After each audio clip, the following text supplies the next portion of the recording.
Egypt and Sudan, it is their greatest source of water. In fact, the power and majesty of the Nile fueled the ancient Egyptians and the Sudanese kingdoms of old. At the time we're visiting, most of the people who live on the banks of the Nile are north of the city of Aswan, which is in the south of Egypt, not far from the country's modern-day border with Sudan.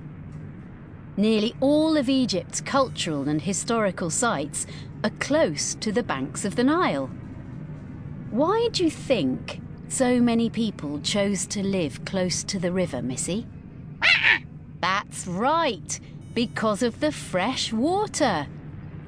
Egypt is in northeastern Africa, and 4,500 years ago, when the first pyramids were built, the country was mostly made up of desert land, just like it is today. Back then, there were no water pipes to carry water to people.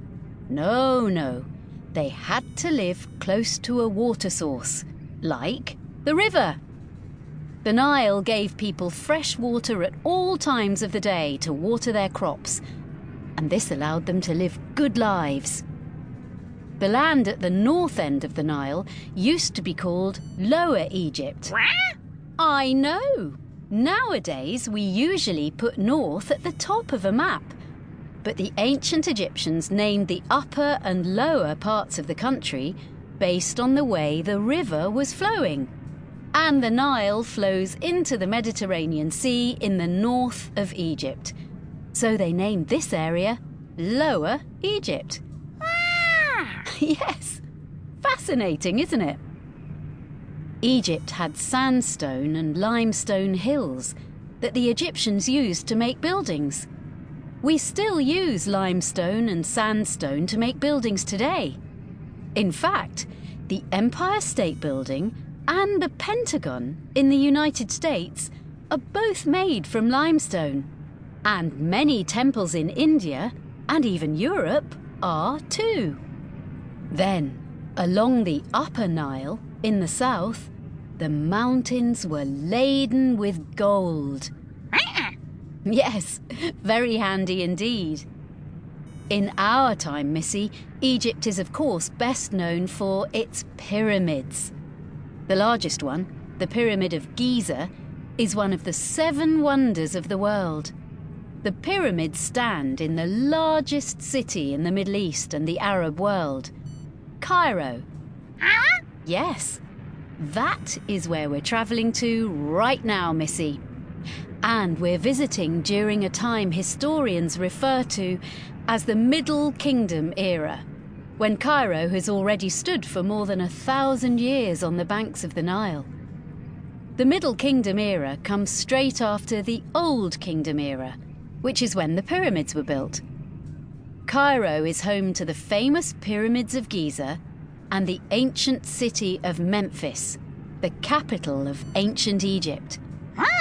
The Middle Kingdom era is when the ancient Egyptians mastered subjects such as mathematics, astronomy, art, and how to make mummies. Yes, we will probably get to see a mummy, but beware, it won't be as cuddly as you might think. Right now, Pharaoh Senwosret III is the ruler of Egypt. He'll expand Egypt all the way to the sands of Nubia in the south. It's also a time when the Egyptians are beginning to make pyramids and tombs. The era of the Old Kingdom will be in its full glory for us to view and admire.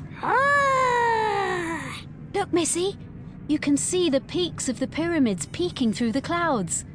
Remember, in these days, the Egyptians don't have cranes or any other machines.